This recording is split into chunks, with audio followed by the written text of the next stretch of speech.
Şeylər çıxıb son vaxtlarda. Londondan Çinə yeriyirəm. İndi Azərbaycandayam. İnsanları çıxıb. Görmüsən yəqin. İndi bu dəqiqə Bu dəqiqə Türkiyədə 3-4 Türkiyəli 3-4 nəfər vardı Azərbaycanda, yəni gəzən. Bir necə onu bilirəm, Bakıda, Azərbaycandadır. İndi də Zaqatala tərəflərdə. Keçdi Gürcüstana. Keçdi. Saqqallı.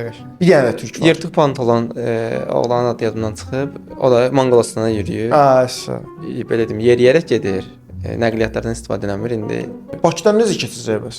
Bakıdan yəqin ki, bərə ilə keçər, gəmi yolu ilə. Nə oldu mən bilmirdim nəqliyyat. Məcburdur da. Üzə. Aşağıdan fırlanmaz ki, İrandan getsin belə, oradan Qazaxstana çıxsın. Belə bomba bilmirəm. Dirək yerirsə axıra kimi yerdə. Sərhəddən buraxmadılar da onu. Hansı sərhəddən? Gürcüstan-Azərbaycan sərhəddindən. Azərbaycan tərəf buraxmadı. Niyə? Sərhəd bağlıdır deyə. Və o təzən yeri qayıtdı Tiflisə, Bakıya uçdu. Təzən buradan otdu avtobusa, təzən getdi Qazaxa, indi Qazaxdan təzən yerə gəlir. Doğrudan deyirsən? Elə şey. Yarı cahil.